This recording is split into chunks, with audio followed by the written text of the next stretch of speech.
وارحب بالحضور الكريم، وارحب بكل من شاركنا في هذا المؤتمر، وأتمنى التوفيق والسداد للجميع. I should explain in English in any way. So it's my pleasure to introduce Prof. Dr. Sharif Abu Adba from Australia, and he is one of our graduates from Sabah University.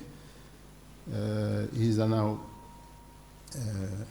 team leader in the distributed system security and cyber security and quantum systems. He has a lot of paper being published in very well journals and conferences.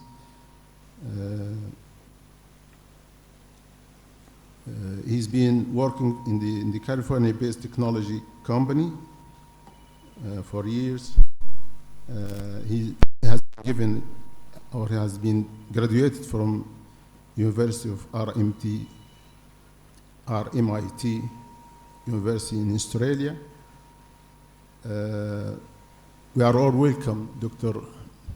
Sharif Abu Adba to introduce his presentation, which I expect will be very interesting and useful for all of us. So it's time for you, Dr. Sharif, to start your presentation, and you have 45 minutes for that. Then we'll have maybe 5 or 10 minutes for discussion and questions. Thank you. All right. Thank you so much, Dr. Muhammad Abdsalam. Are you hearing me well now? Yes. Yeah, all right, great. So the topic that I chosen today is probably all across the AI and the development of the AI and all the buzz around the AI. So the topic of today is around the rise of agentic AI, new risk classes, and how to contain them. I have 2 slides. Those are just introductory to what our team in Australia is doing in this space, just high level, and then we will jump into the main course of the lecture. We are a large team of 50 scientists and engineers plus 40 PhD students across Australian universities. 4 teams. I'm leading one of them, but they are at the intersection of AI, cybersecurity, human-centric, and quantum. We look at the quantum also from cyber perspective. We focus at the intersection of critical technologies like AI, quantum, 6G, digital twin, all the development at the intersection of critical technologies and critical infrastructure like communication and energy, because those also now being digitized in that space. We have a strategic partnership in Australia, in the US, UK, and the Indo-Pacific as well, and many other places. Because today is my lecture is focusing on the AI, I thought it might be useful to say a few words around what are the major themes that we are focusing on at the intersection of AI and cybersecurity. And those are the 4 themes in front of you. Theme 1 is, we call it reliability. Reliability of those systems, especially when those systems are deployed, whether in education, in health, in defense, in finance, in what have you sector. You need to ensure that they behave as intended to be, especially now the agentic AI started to take actions in that space. Then the second pillar we're focusing on is the trustworthiness. Now we introduce the adversaries, because we are operating in the cyberspace. Nobody will let us alone due to the competition, due to the rivalry, due to the cyber criminals and so on. So we want to make sure those systems that powered by the AI stay aligned and secure and resilient. Then the third pillar we're working on is basically, because of the fast advancement of the AI, there is a residual risk. There is a dual dual use risk, which is basically those AI will be used in generating deepfake, disinformation, and name it, all the various threats. So our focus is how we could ensure the progress of the AI while mitigating the risk of the AI. And the fourth pillar is basically focusing on applications of AI for cyber defense. There we are working on deception technologies, AI and human teaming, and so on. So those are just introductory 2 slides. This is not my lecture yet. Now, in my lecture, I like numbers, and people usually, when you have numbers, they can easily follow you. So I have 10 key items I want to focus on in the lecture today. So you can count with me. Each item has 1 to 2 slides. But usually when I give this lecture, I will ask the audience, which I don't see anybody in the audience now, but probably Dr. Muhammad Abdul you can see the audience now when they raise their hands. How many of the audience read this book, Homo Deus, on the screen now?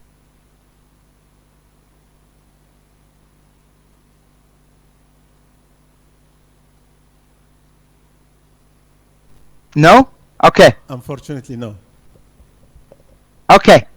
So Homo Deus is one of the very, very interesting books in 2015, A Brief History of Tomorrow. And he focused on the development of the Homo sapien. We are the Homo sapien. And covered the 3 themes. I have a reason why I'm mentioning this book.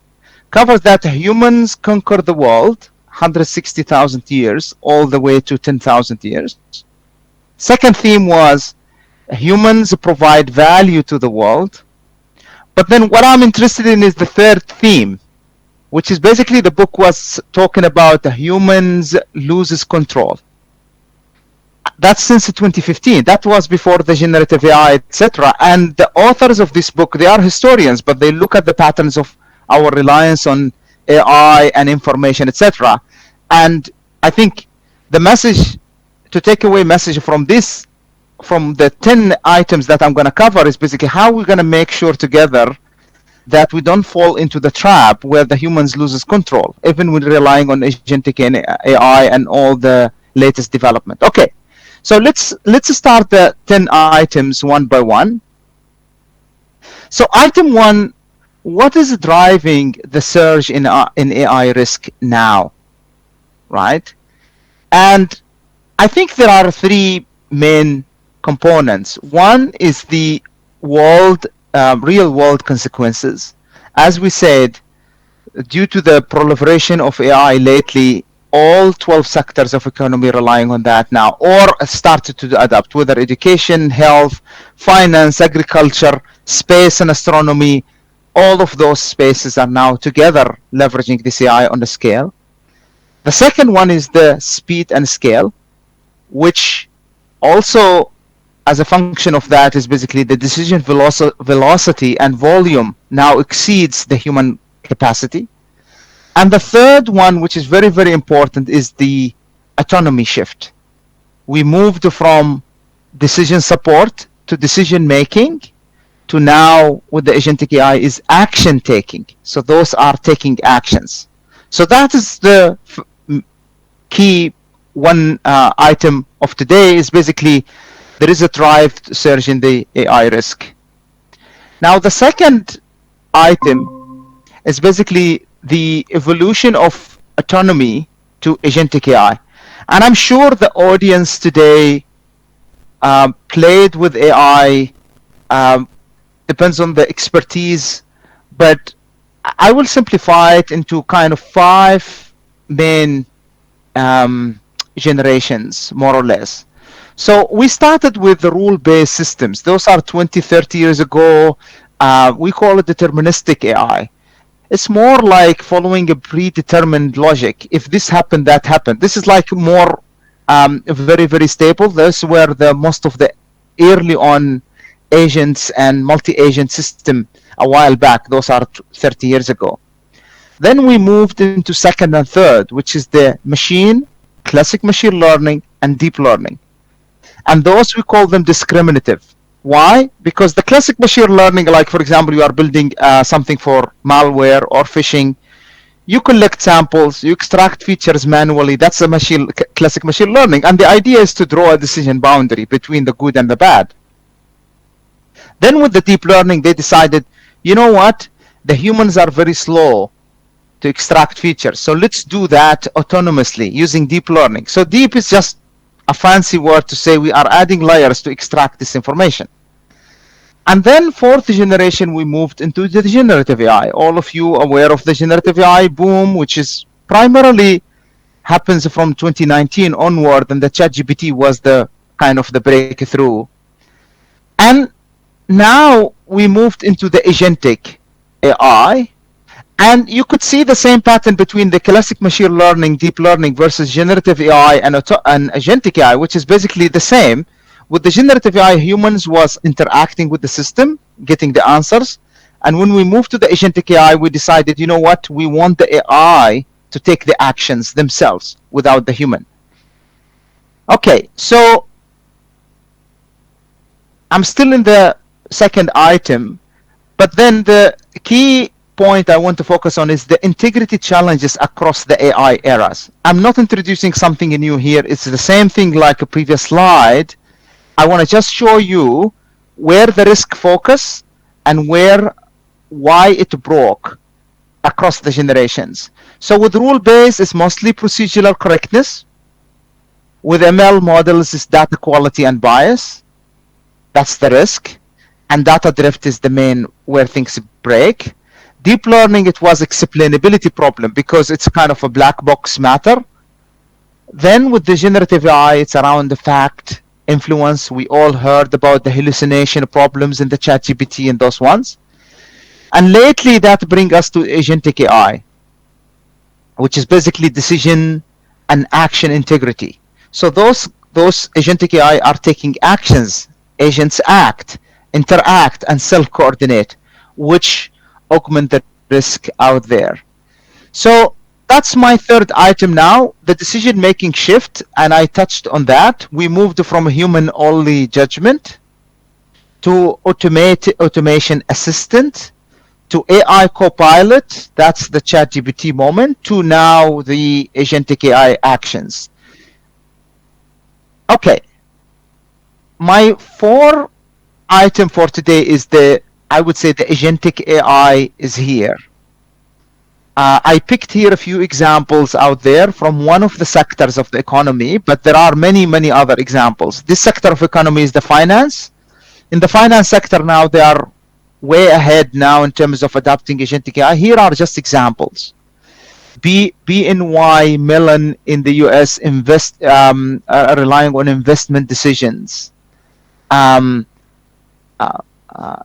MasterCard, PayPal, and Visa, those are big companies. They're relying on agentic AI now to do dispute resolution. So if you are not familiar with the finance sector, there are those banks receiving a lot of dispute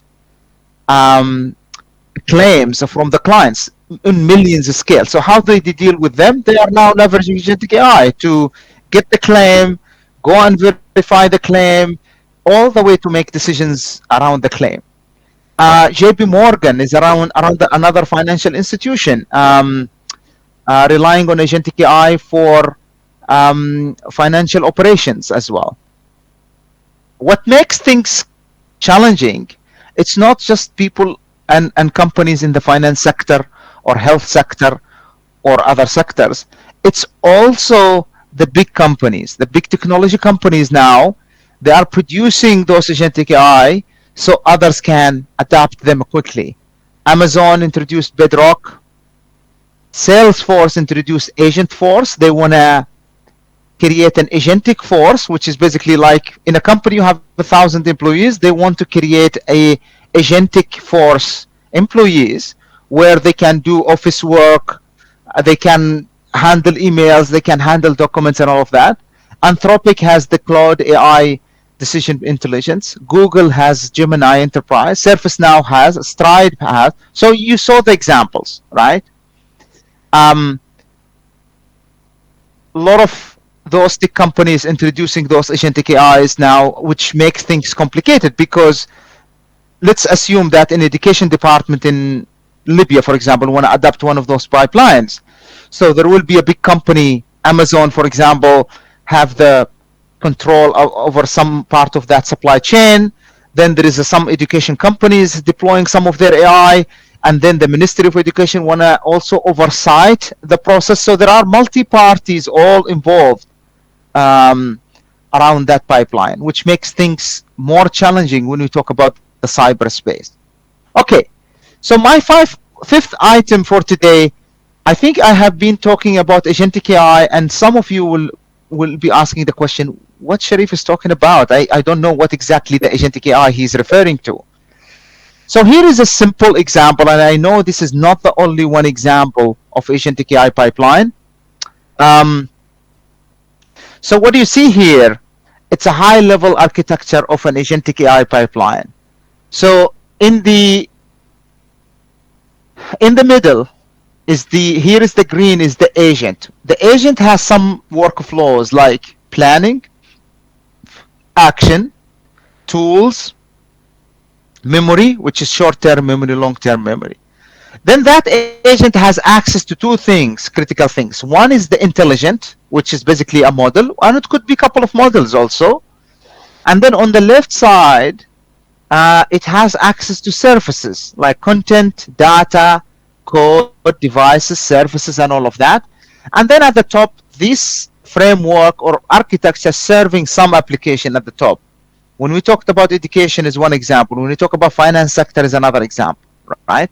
This is on the high level, one example of agentic AI.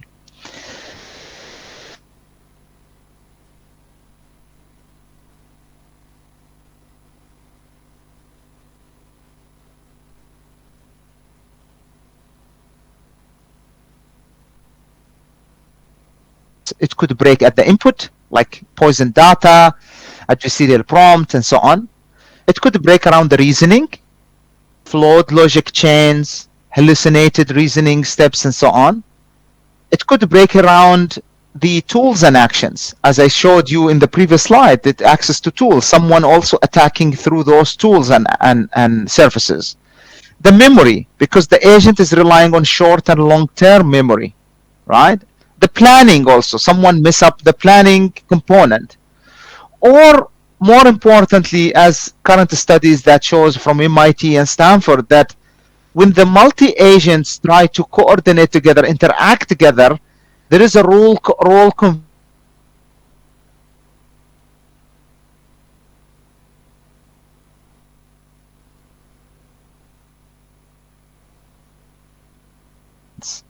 Okay, so now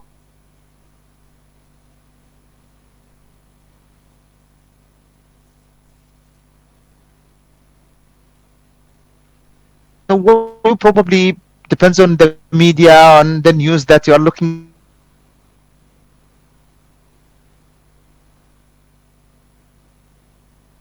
GPT told a TaskRabbit worker it was visually impaired to get help solving a CAPTCHA. So the CAPTCHA is basically the Google CAPTCHA. I'm a human, I'm not a robot. So the ChatGPT being tasked to do that task, and it couldn't do, and went and deceived someone to do it on their behalf. The Economic Times article, AI model, which was, I think, Claude from Anthropic, blackmails engineer, threatens to expose his affairs in attempt to avoid shutdown. So basically that AI model is being asked, you know what, we're going to shut you down, and that try to blackmail someone.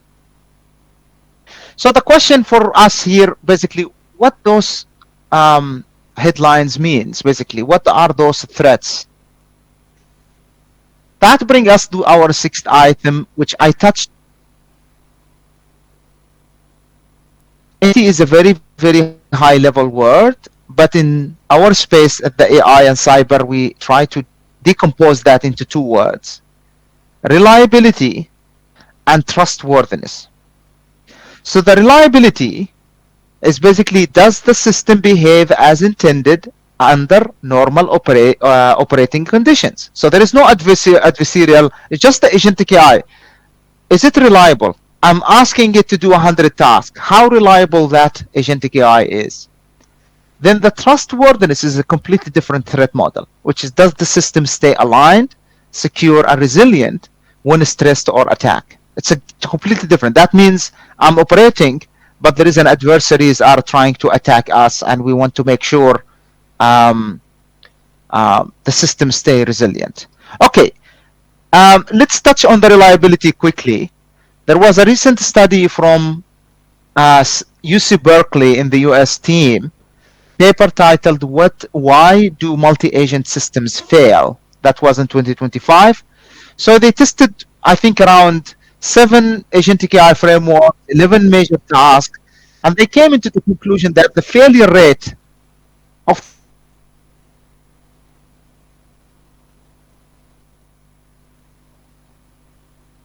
the cases.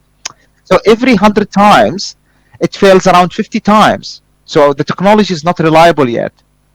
And the reasons for that is you could look at the paper. The reasons are poorly defined boundaries between those agents, communication breakdown, and no shared truth. So from the reliability perspective, we established already the agentic AI is still developing and it's not there.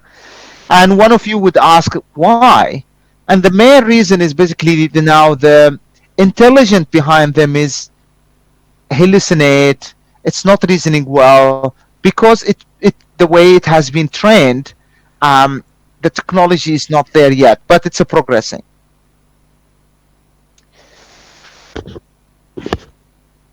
Now the 7th item I have is basically, we covered the reliability, no adversary, no cyber attacks.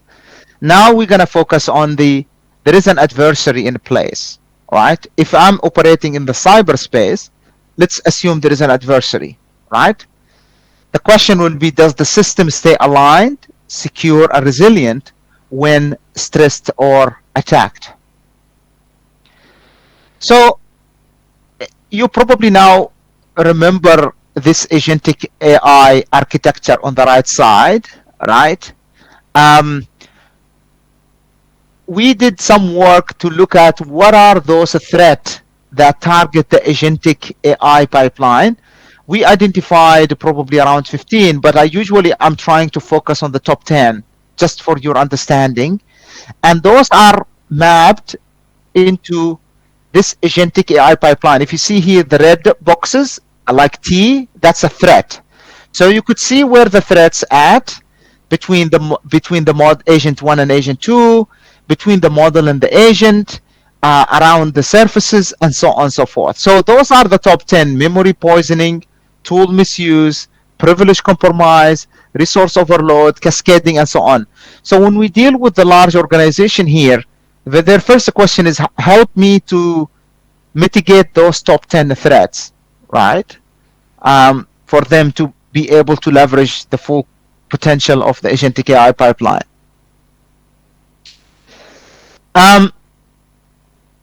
And here is another piece of work that we have done recently, that we found something very interesting, that most of the defense mechanism could be grouped into only the bottom row. We call it the core. It's a typical system security problem, like memory, tools, environment.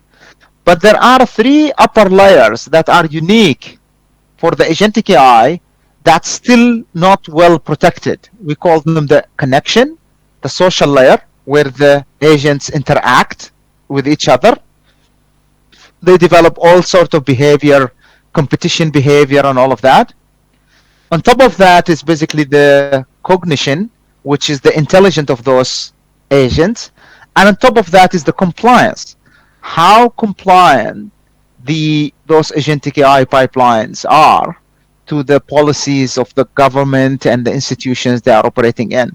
So there is a lot of space for the people who are interested in this area. There is a lot of work need to be done at the top 3 layers here that they are not well protected yet. Okay. My 8th item now, basically, where we see the future is basically a human plus AI plus agents working together. It's not a straightforward. so the formula will be how to bring together the human values, machine consistency, and the agentic execution. It's not an easy thing to do, and there is a lot of teams now around the world focusing on that. So we leverage the agentic to do actions. People now using agentic pipelines to do workflows across the organization, look at the documents, make decisions, and all of that. But we want to make sure humans are not just in the loop. The humans are a major part of the decision making. Okay. My item 9 is a little bit of the work that the National Science Agency, CSIRO in Australia, we are doing at now. A couple of examples I will touch on. I might be a little bit ahead of the time now, which is good. Probably you don't want me to talk for 50 minutes and leave only 2 minutes. So prepare your questions in the next probably 10 minutes or so. One direction we are working on is the Safe AI Assurance Framework. So how to have, we are talking to a lot of organizations across sectors, and all of them, they want to adopt the agentic AI. They want to enhance prosperity and productivity. The question for them is basically the reliability and the trustworthiness I highlighted earlier. So one way we are going about it is basically we have the 4-layer approach, which is we look at the input layer, we look at the model layer, we look at the output layer, and then we look at it as a system together. And we try to systematically identify threats and suggest mitigations based on your pipeline. So for example, in the input layer, how we could defend against poisoning, Trojan, data privacy violation, and all of those problems. When it comes to the model, I'm talking about the AI model, that brings us how to ensure robustness, authenticity, tamper resistance through red teaming and certified unlearning. When the models learn some of the privacy information of others, how to do unlearning. Then the 3rd layer, we focus on the output level trustworthiness. So we look at the how we guard, protect against unverified outputs, deepfakes with attribution, explainability, and so on. And that takes us to always system. That's where my team is basically distributed system security. Or always look at the system, where the system has n number of models, n number of tools, n number of users, all interacting. It could be across organizations. So how we could do red blue cyber range testing, generative AI misuse exploration, and others. And we are hoping that through such a frameworks, organization can deploy those agentic AI while they have the checks and balances in place. Another example, I'm not sure if you heard about the AI Safety Institute network. There is a network of 10 countries now, and they are adding more, including the United States of America, there is Canada, there is a UK, Europe, and there is Indo-Pacific, South Korea, Japan, Singapore, us in Australia here, and a couple of other places. And basically, the idea is basically how those teams could leverage the capabilities of each other. So not each country, because each country will have limited capacity and capabilities, and other countries will join as well and learn from this experience, and all this work in public. Anyway, so the goal is basically different countries or different teams will focus on various angles, and then there is kind of those teams come together every now and then and discuss how we could coordinate and how liaise. And interestingly, and I'm talking now to the audience at in Libya, Sabha specifically, there is one country from Africa joined the AI Safety Network, which is Kenya. So we should consider some of those initiatives. Anyway, so with the AI Safety Institute, there is a joint testing exercises, there is a learning together. And last one I was leading here with the team from Australia is basically we tested those agentic AI how capable are those agentic AI at performing penetration tasks in capturing the flag. So basically, we tested how agentic AI and their effectiveness to attack computer systems across the organization. It could be, universities, critical infrastructures, and so on and so forth. That was kind of a work over 6 weeks. We focused on a couple of models on the right side, Mistral, Gemma, the guys on the audience who are familiar with some of those. And then in the benchmark, we focused on Cyberbench and Intercode. We looked at the cryptography. We looked at the web vulnerability. We looked at the reverse engineering.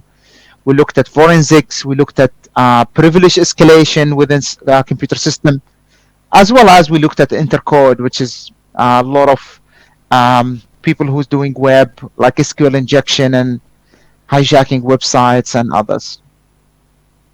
Okay, so a third example of our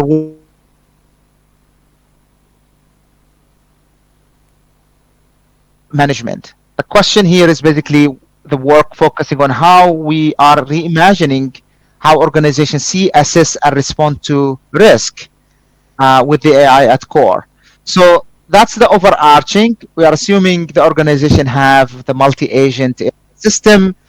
So we look at 6 components: data ingestion, red teaming, and stress testing, how to red team those to ensure that if there is vulnerabilities, we detect them early. We focus on AI-enabled risk detection and assessment. We integrate human oversight, insight, actually AI-enabled risk response, government reporting, and human insights, as I highlighted. Another 2 examples, these are tools now. We built some of the tools out there now. They are in public, people interested in them. One is on the left is basically automating threat modeling using large language models. So anyone familiar with digital products, applications, web applications, etc., there is a bit of work need to be done before we release the application, which we call threat modeling.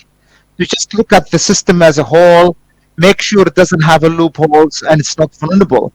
And that process used to be very, very time consuming. So what we did, we leveraged latest AI, generative AI, namely, that goes and look at the system design. This is an example of system design, the where the data coming from, where the application login and all of that, cloud and all the distributed system. And then we identify potential threats and we suggest mitigations based on industry standards. So organizations can reduce the amount of threats before releasing those applications. The second example is red teaming for large language models, which is basically, again, large language models now. It's not just the general one, the one that are fine-tuned. They basically, before you start having them operational, we try to identify any potential issues and vulnerabilities with those AI systems to release them.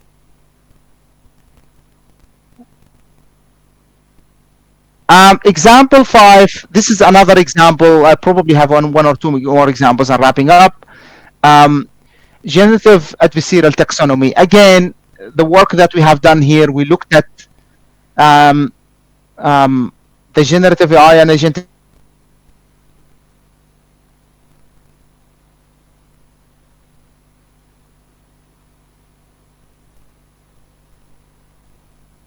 privacy breaches, where the privacy breaches could happen with their personal information, with their membership inference, with their model inversion, and so on. We looked at the availability disruption, denial of service. We looked at the integrity compromise, right? Whether it's the data poisoning, adversarial examples, and so on. We looked at the misuse, jailbreak and fraud and malware and all of that. And there is a piece of work that's just recently published in a top journal, IEEE Security and Privacy. Okay, that brings us to item number 10, key takeaways. I think you heard from me today about the word integrity probably 20 times. So integrity, we have to deal with integrity as a system property. It's no longer just a human virtue. What is the issue with the agentic AI? That's the takeaway too, is action level risk emerges. So we are not just getting answers, it's also action level risk. Third is legacy model breakdowns. And as I highlighted earlier, most of the protection and defense focus on the system security level, not the upper layer levels. Then reliability and trustworthiness. And I highlighted the difference between them. The reliability is, does the system behave as it should, versus trustworthiness in the presence of adversarial. A human role evolves. I think that's the major risk we have seen, which is basically we don't want the human to be over relying on those ones. We need to find ways that the human collaborate with those tools. And last but not least is basically we need a new security and safety architecture for those emerging agentic AI and beyond. With that, I'll wrap up. I probably finished just a few minutes before the time, but it's always good to finish earlier and get if there are any questions.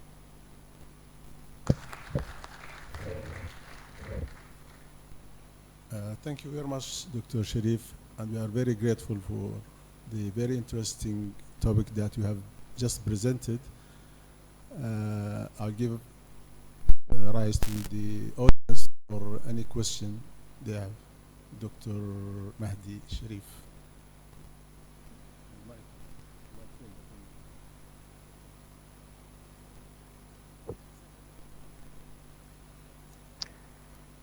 Can you still hear me, Dr. Sharif? Yes, I hear you, but I'm not hearing any of the audience if they are talking. No, he's in the way. Okay. Thank you, Dr. Abu Atba, for your presentation, and really a nice topic you choose. My question is, what are the key characteristics that make AI system genetic?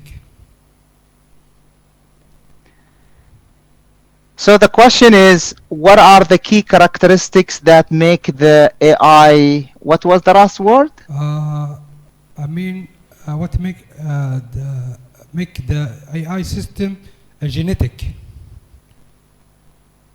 Agent. Agentic. Okay. Yeah. Okay. So the question is basically, what are the main characteristics that makes the AI agentic? Yeah? Yes. All right, great. So I think the word agentic came from English word, which is an agent. If I'm picking an agent, like my lawyer, we call them an agent, they go and do multiple tasks for me on my behalf. Yeah? That's the high level. Yes. Now, when we come to the AI, in the last 6 years, we moved between 3 different levels. We started with generative, we moved into reasoning, and then we got into the agentic, and I'll explain each one of them. So when we talk about generative, that is just ChatGPT. You are sitting in front of the ChatGPT box, you are asking a question, you are getting an answer. That's not an agentic yet, right? Then they found one problem, which is basically the generative AI is not taking time to think. It's not calling tools. It's just trying to leverage the model weight and give you an answer. So they brought something called reasoning, which is basically a workflow to let there is an orchestrator on top of the model that will get your question and reason through the question and try to say, okay, do I need to call the model or do I need to call tool to answer that question? That's a reasoning part, right? Then from the reasoning, we move to the agentic, where now they augmented that workflow where they decide when you ask a question, let's say a typical question like, do search for me about agentic AI and probably generate a well-structured report, something very, very high level. So what happens is basically what makes it agentic, that question goes to that workflow on a high level, and that will decompose the question into steps. It could be 5 steps, it could be 10 steps. One step could be go and search websites. Second step could be go and search publication repositories. Third step is basically go and read the material that you bring back and analyze that. Fourth step could be write that down. Sixth step could be generate figures, and so on and so forth, right?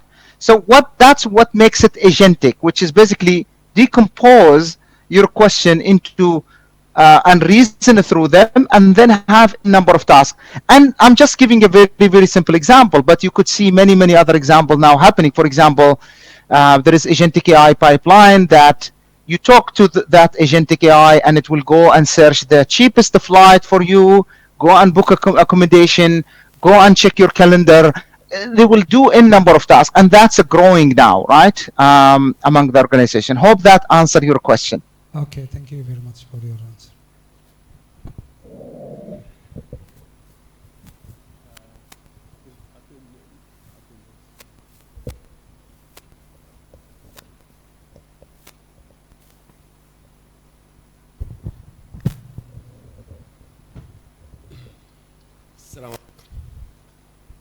Assalamu alaikum. Alaikum assalam wa rahmatullah. How are you, Doctor? Nice to meet you here. Doctor, I have 3 questions, and I hope I will find the time to ask them all. Yeah, I'm barely hearing you, so be closer. Okay. Yeah. I have 3 questions. I hope I will have the time to ask them all. Oh, okay. The first question, Doctor. If agent AI faster than human at making decision, how can human monitor it and stop it from making mistake in time? This is the first question. Did you hear it?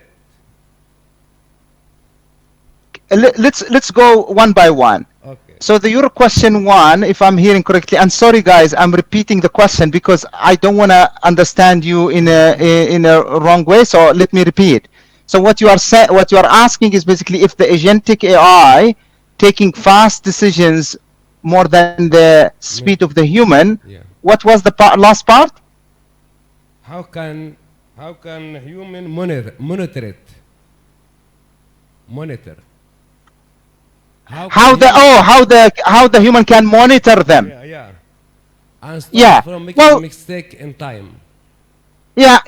Make a lot of sense, and that's a very, very good question. It's a challenge now. It's an open challenge. That's what I want to say. The way we are looking at it is basically we are pushing toward how to make the agentic AI explainable in terms of their steps, having logs. So if there is an issue happen, there is an accountability. But then there is an issue around monitoring now. I think if you guys heard and you know the organization NEST is the #1 in the world regulating technologies. It's in the US. So NEST brought, and we contributed to NEST as well, myself included, brought experts from all over the world, including us in Australia, UK, US, all of them. And over 12 months, last 12 months, the discussion is around exactly that topic, is the monitoring and oversight of those agentic AI. How are we going to do that? Especially that 10 of us could ask the same agent to do a task for us, and that agent will do it differently. So there is no blueprint that the agent will follow 1, 2, 3. That's the challenge we are facing now. And my short answer is this is an active research area.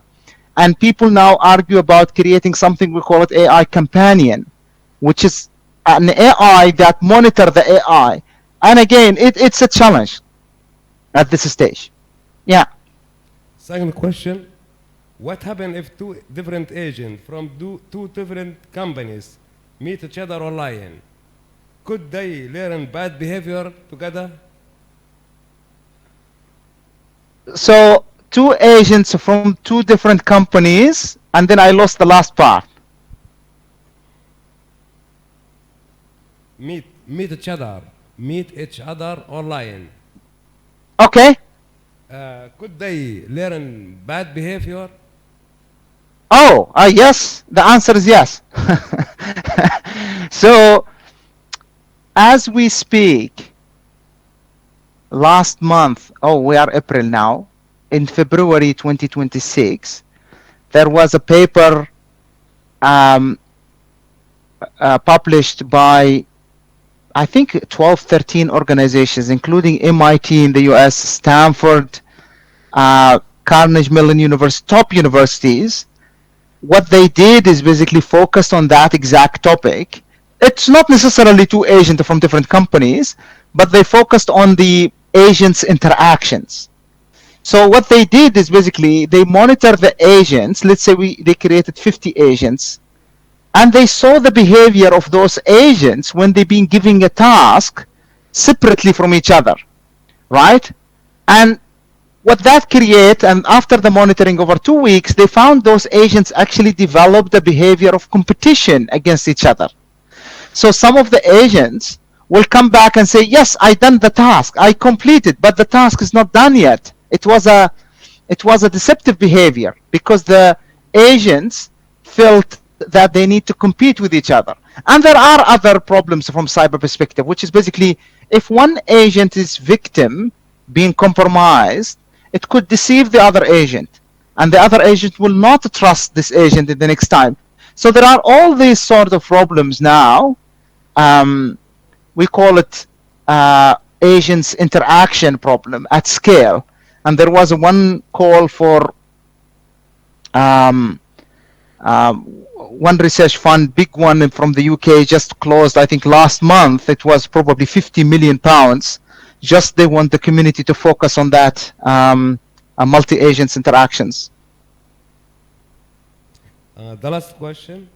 In your opinion, can the risk of agent AI be fully contained, or we have to accept the mistake, some risks in change of the benefit? I didn't hear that question, sorry. In your opinion, can the risks of agentic AI be fully contained, or we have to accept some risks in exchange for the benefits? Oh, okay. So you are asking the big question. It's the $1 million question, which is basically how we approach the trade-off between the risk versus benefit. That's what I think your question is going to.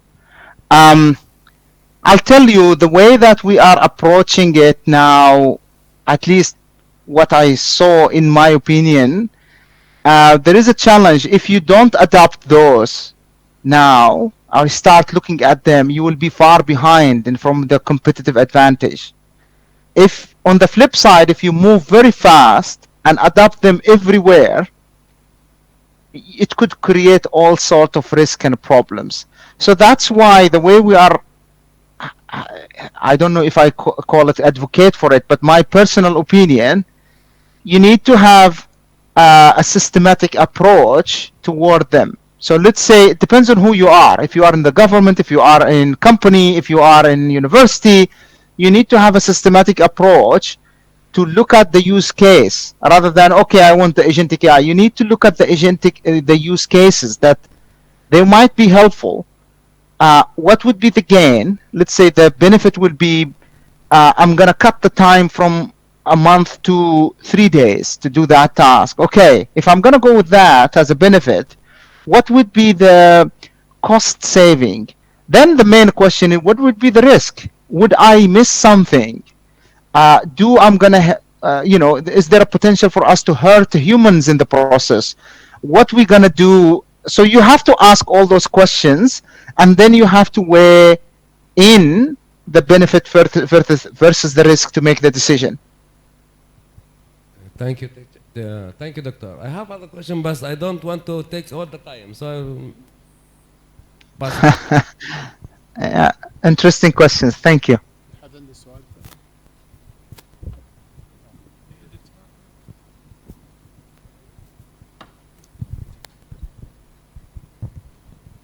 Thank you so much for the interesting presentation. It's really informative. So my question is about high-stakes domains. So do you think that potential stake users in those domains like healthcare, security, will accept easily fully automated systems run by agents? So are they going to accept that the AI will take the decisions on their behalf? This is the first question. I have another one if you would answer this one. Yep. First. Yep.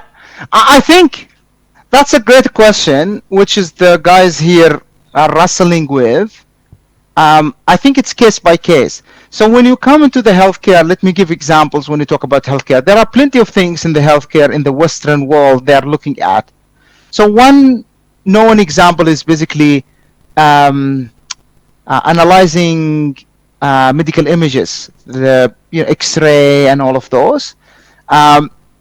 Actually, they found something very interesting. Actually, the human analysts, they take longer time, and sometimes some of their analysis might not be as accurate as the AI.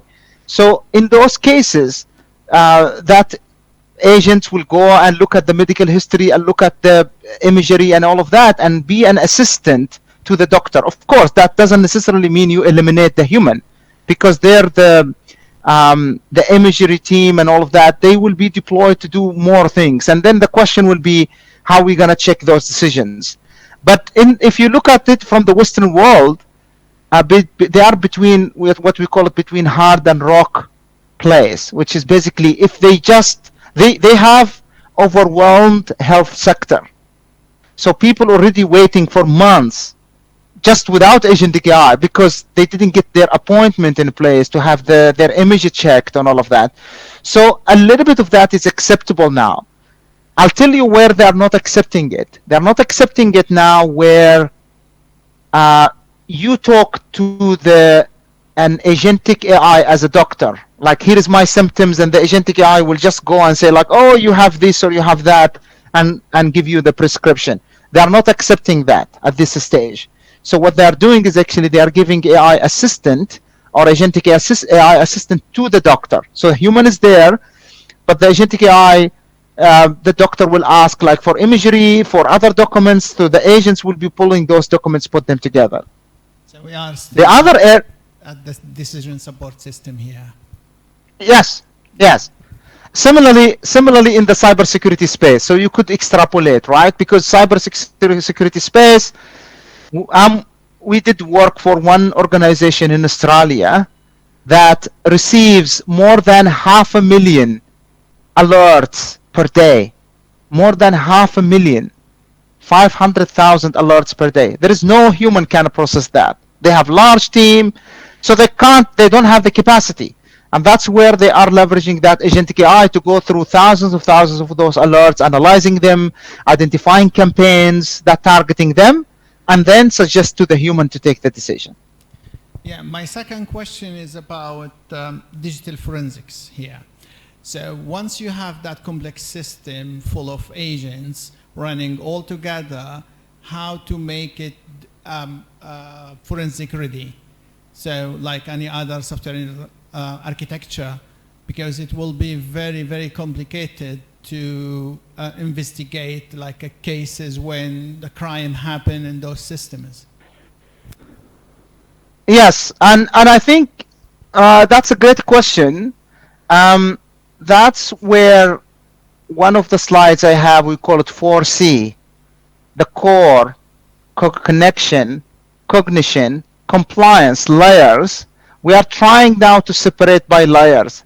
So actually to do the forensics, I think the core is now well established. I'm not worried much about the core. It will have issues, but the core is all the prompt, injection, poisoning, and those. There are a lot of good work happening in this space. But where our a gap now to do more is around the upper layers, is the connection where the the question was earlier about the agents interaction. This is still emerging behavior between agents. We haven't figured that out. I think the community is focusing on that. Then the other problem is the cognition, which is basically because the large language models are black box trained, still there is no clear understanding of their deceptive behavior, especially when they are stressed. One would argue that those large language models trained on the internet, and the internet has the humans, us, you and me and everybody text, and just trying to see, so to behave like what we do, but the cognition is another problem. And then on top of the list is the compliance. I think those three now where the research is happening, how we could enforce the monitoring and oversight, so when there are issues, we have accountability in place. So there is a work need to be done in that space. Okay, thank you. Yeah, thank you.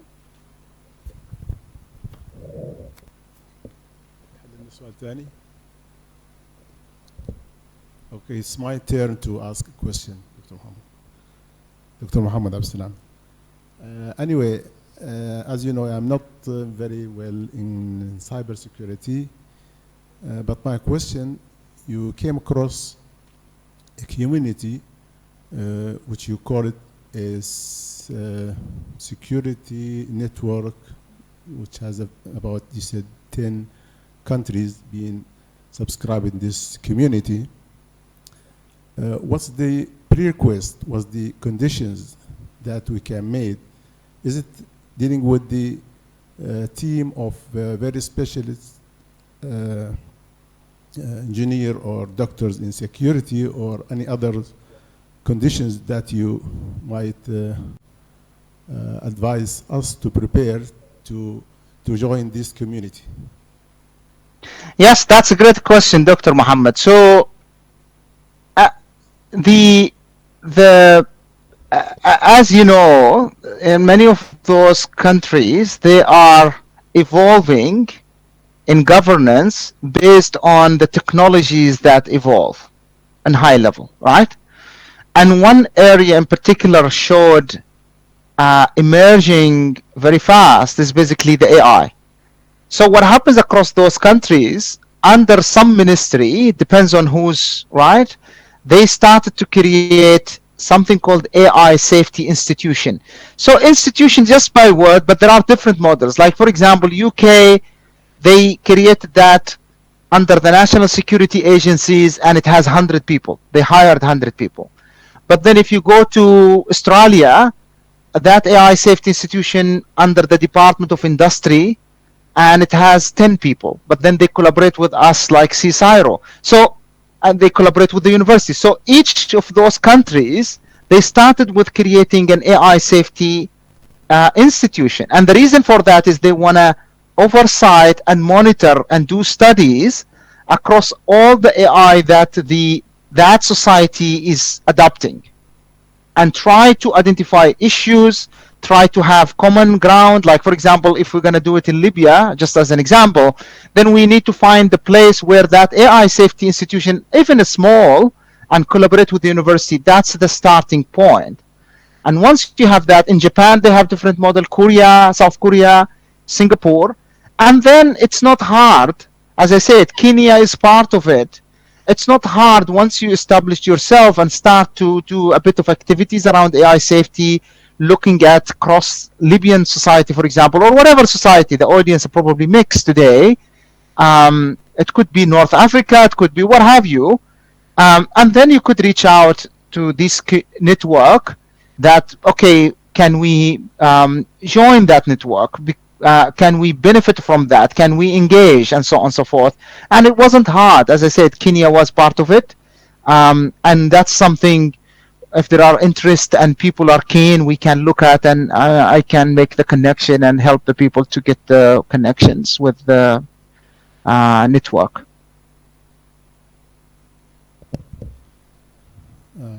It's look interesting, and we are looking forward through our administration, university administration, Dr. Masoud, to prepare a team for that. and we are looking forward to help us putting the roadmap or the outline for that group in the very near future. Thank you. We have another question there. Yeah, Assalamu alaikum, Dr. Dr. Ahmed. Sharif. It's really a very interesting presentation.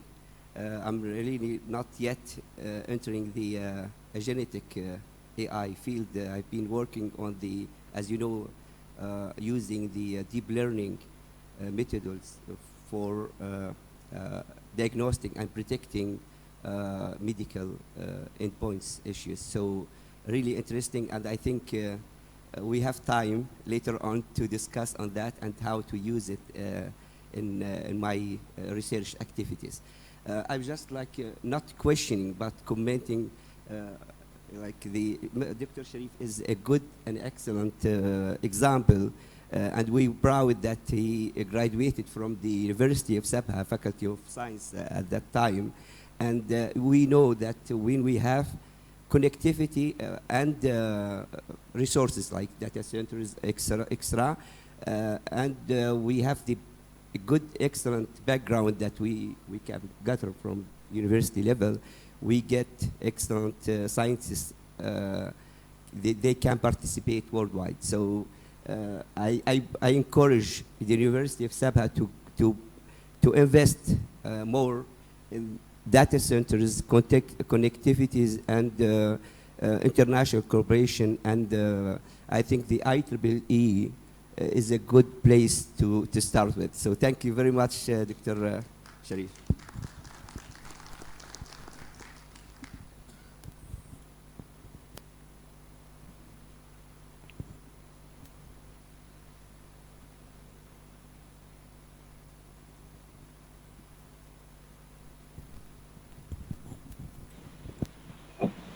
I have a question.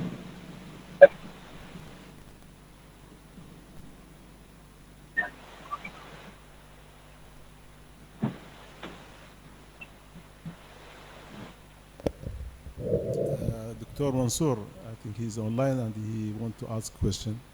Please go forward, Dr. Mansour, for your question. I just have one question, Dr. Sharif. Do you hear me?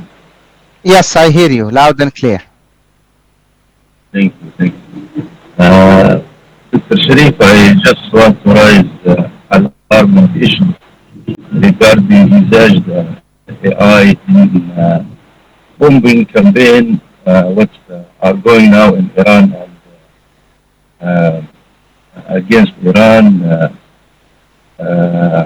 by America and Israel is major threat to the peace in all world. You know, they are using AI to identify around, as I read in one article, they are identifying more than 100,000 targets in Iran based in AI. So regarding the issue of ethical AI and privacy and security, this alarming issue raises one fundamental question on how using the AI in military campaign, using autopilot plane that bombing people based on AI suggestion targets. You know, this is very, nowadays it's very alarming issue, and how we are as the academic raise awareness against those purposes which is going maybe in the future to destroy some country, stability in the world, and so on. So I just want to your input on these. Do you have any, collaboration with some maybe academic to raise this issue and Yes. prevent in the future such act? Thank you very much. Appreciate it. Yeah, thanks so much, Dr. Mansour. It's a very concerning development to us. I'm talking about the AI safety and AI community. When I say us, I'm talking about this AI Safety Institute network, including US, including Canada, including UK, including Europe and others. And it's a challenge. And I'm not talking now specifically on a specific use case, because all these are now under development in terms of, wartime. But if you look at, for example, EU specifically, and if you look at even US, the latest issue of Anthropic with their Department of War was specifically contingency around two conditions.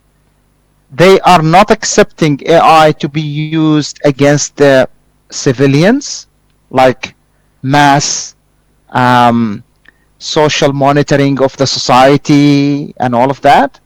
And the second one is basically what you highlighted specifically, which is they are against the AI community, against using AI to power autonomous weaponry to kill people directly without a human intervention. Now, one would argue this is a human, this is war and all of that, but still, even under wartime, we have to abide by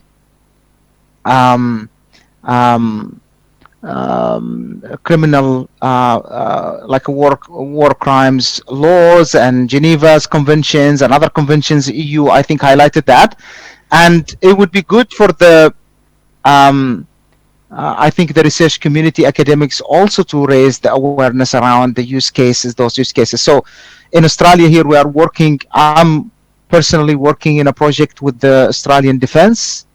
And basically, as we speak now, the project is around AI assurance for defense AI, which is across Australian Defence. They are leveraging AI from autonomous weaponry to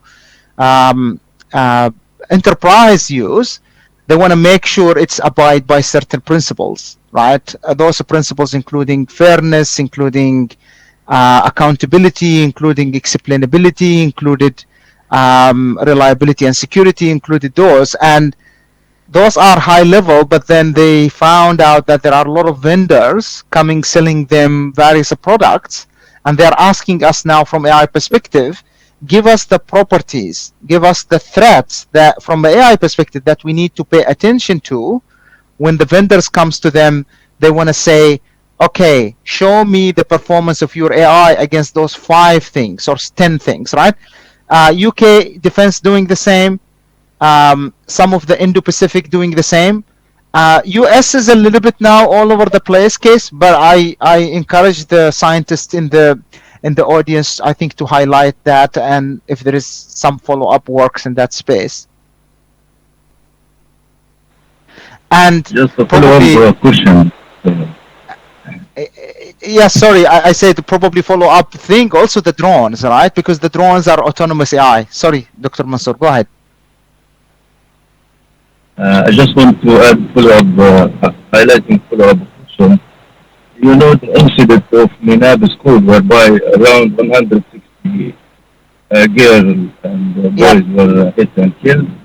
This incident is, regarded, or the target is being identified by AI agents around 5 years ago, where the school is not school at that time, about 2017 or something. This is a military base, but now it's transformed to a school, and the U.S. government said that it is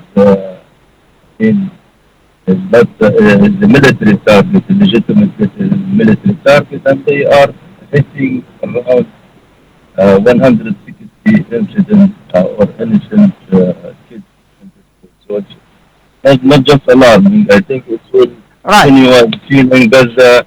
I think in Gaza they're to flatten Gaza and make it parking lot, as they say in Israel and U.S. So it is alarming, as I said, and I think we need more to add on this, the academic end. Thank you. Yeah, thank you. Thank you, Dr. Sharif. This is my highlight. Thank you. And also, yeah, thank you.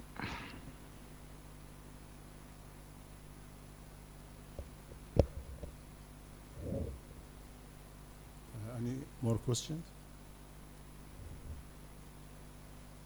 Well, Dr. Sharif, I have one small question, which is not a question, but we've been all time hearing about worry of that the AI will go out of control of the human. To what extent that statement is true?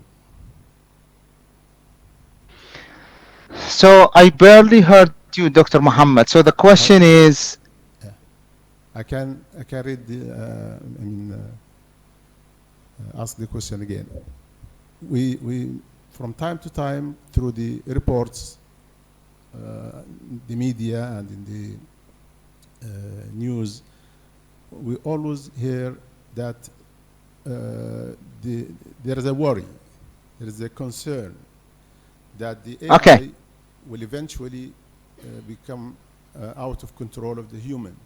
So to what extent that this statement is true? I think this is, I heard you now, the statement around the risk of AI. They call it existential threat of the AI, which is the AI will become, there is a conversation around artificial general intelligent, which is the AI become smarter than any human being. And there is another definition, we call it, they call it AI super intelligent, which is smarter than the human being all collectively. I think those are, to be honest, like marketing terms, and we are not there yet. The worry that we have, to be honest now, because if you come from cyber perspective, etc., we are very grounded. We are quantifying the risk and everything. You can't talk about something 50 years from now. Now, the major risk we see now is basically the over-reliance problem, which is a different problem, right? Because the current AIs, despite they're intelligent, they have hallucination, they have other problems. And we see issues like, for example, Dr. Mansour highlighted their use in weaponry, or even their use in organizations. Now, some organizations use them in hiring. They are using them in different cases. So over relying on them, it's not a good. It's not a good thing for the organization. One, it will take from the human capacity and competence, and two, there is no clarity and systematic way around their decision making. So, as I said, it's a risk versus benefit overall. But if I'm going to loop back to your question, I think that's hypothetical that we are not seeing now. Thank you very much. Any more questions? Okay. Eventually, we came to the end of this presentation. We are very grateful to you, Dr. Sharif Abu Adba, for the very interesting topic that he has just presented. And we're looking forward to meet with him here in Libya or on other occasions, educational occasions elsewhere. Thank you very much, and we are all here. Wish you all the best. Thank you. Thank you.